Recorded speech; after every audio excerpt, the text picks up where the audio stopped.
ఇదిగోండి ఇప్పుడైతే ఇంతకుముందే కొంచెం వాన పడేసి వెళ్ళిపోయింది, గాలి బాగా వచ్చినట్టుంది. ఈ మధ్యలో అయితే వాన వచ్చిందంటే బాగా గాలి వస్తుంది. అలా గాలి వచ్చినప్పుడు అయితే కుండీలు అయితే కింద పడిపోతాయి. మనం వర్షం తగ్గిపోయిన తర్వాత ఒకసారి వెళ్ళైతే చెక్ చేసుకోవాలి కుండీ ఉందా పోయిందో. వాళ్ళే డ్యామేజ్ కాలేదు. ఇలా హైటెక్ ఉన్న మొక్కలు అయితే మనము కొంచెం గాలి వచ్చినా కింద పడిపోకుండా ఒకసారి చెక్ చేసుకొని పెట్టుకోవాలి. ఇది దీని స్టాండ్ పైన పెట్టుకున్నది కదా, కొంచెం హైట్ ఎక్కువ పెరుగుతుంది కాబట్టి గాలి వచ్చినప్పుడు ఆ గాలి ఫ్లోకి కింద పడిపోతుంది. ఈ యొక్క కుండీ ప్లేస్ అయితే మార్చేస్తాను. మనం అక్కడ చూసుకోవాలి. ఇది ఒకటి కింద పడిపోతే ఎక్కువగా. ఇదిగోండి ఇక్కడ కూడా సపోటా మొక్క పడిపోతుంది, దానిమ్మ మొక్క, ఈ రెండు మొక్కలు బాగా పడిపోతాయి. దానిమ్మ మొక్క ఎక్కువ పడిపోతుంది, సపోటా మొక్క ఎక్కువ పడిపోకపోతుండే. అందుకని నేను ఏం చేశానంటే సపోటా మొక్క దానిమ్మ మొక్క ఎప్పుడు పడిపోతుంది, అందుకని తీసేసి బ్యాక్ సైడ్ పెట్టేశాను. అప్పుడు గాలి అంత ఫోర్స్ ఎక్కువ రాదనమాట. అదే మధ్యలో ఉందనుకోండి గాలి ఫోర్స్ ఎక్కువ వచ్చేస్తుంది, అప్పుడు కింద పడిపోతుంది. ఇప్పుడు మనం గోడ కానిచ్చి పెట్టామనుకోండి గాలి ఫోర్స్ ఎంత వచ్చినా పడిపోయే ఛాన్సెస్ ఉండదు అని నా ధైర్యము. అందుకోసమే అక్కడ పెట్టేసుకున్నాను.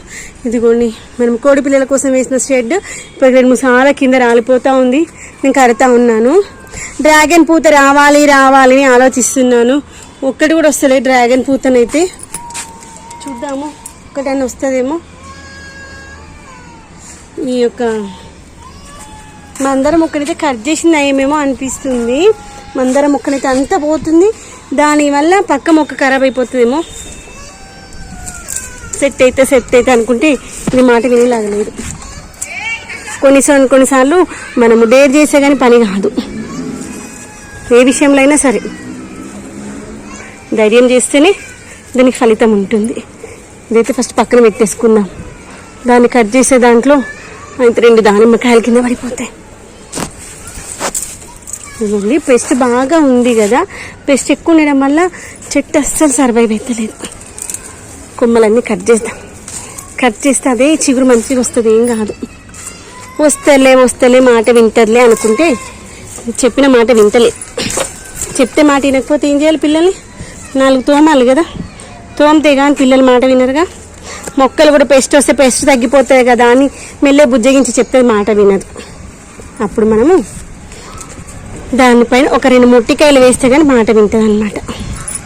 అదే మొట్టికాయలు ఏంటంటే మనకి ఎక్కడైతే ఏ కొమ్మలకైతే పెస్తుందో ఆ కొమ్మలన్నీ కట్ చేసేద్దాం, ఏం కాదు.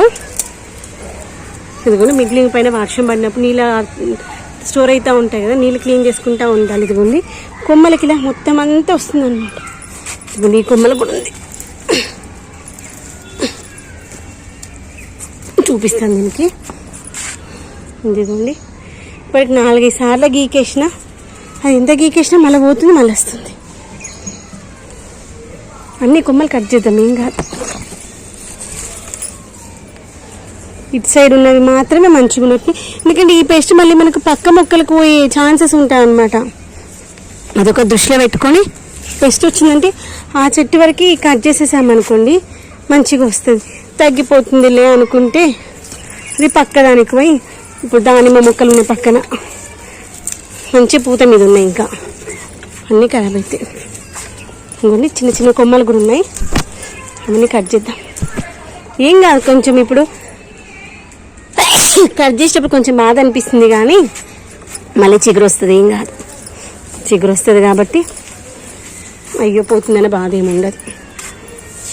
ఇంకోండి చిన్న చిన్న కొమ్మ, ఈ యొక్క కొమ్మలు అయితే తీసి బయట పడేసేయండి. కిచెన్ కంపోస్ట్లో మాత్రం వేయద్దు, గుర్తుపెట్టుకోండి. ఇది కూడా ఎలా మనము మొత్తం అంతా చీపురు పట్టేసుకొని క్లీన్ చేసుకోవాలి. అప్పుడే మిద్దె తోట అనగా బిల్డింగ్ మంచిగా ఉంటుంది. వర్షాకాలంలో మనకు స్టక్ అయితే ఉంటాయి కదా వాటరు. ఇంకొని మెయిన్ స్టెమ్కి లేదు, సైడ్ బ్రాంచెస్కి ఉంది చూసారా. ఈ యొక్క సైడ్ బ్రాంచెస్కి ఉన్నాయన్నీ సైడ్ బ్రాంచెస్ ఇలా కట్ చేసేయండి. తర్వాత చేతి అయితే కడుక్కోవాలి, నీట్గా గుర్తుపెట్టుకోండి. ఇంకోండి ఎంత పిచ్చిగా ఉంది అసలు ఇది. ఇదిగోండి చేతి అంతా పాకుతుంది కూడా పురుగు. వీడియో కట్ చేసేసి దాని పని చూద్దాము. డ్రాగన్కి అయితే ఒక్కటే నచ్చేమో, డ్రాగన్ ఫ్లవర్ అనుకొని రోజు చూస్తున్నాను.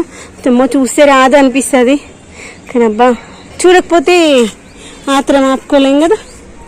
అట్లా రోజు చూస్తాను, వచ్చిన ప్రతిసారి చూడద్దు అనుకుంటా, కానీ కన్ను చూపు మళ్ళీ డ్రాగన్ మొక్క దగ్గరికే పోతుంది. ఇదిగోండి ఎక్కడెక్కడైతే పెస్ట్ ఉందో ఆ కొమ్మలన్నీ కట్ చేసేయండి. ఇప్పుడు అన్నీ కట్ చేసి తీసి బయట పాడేస్తాను.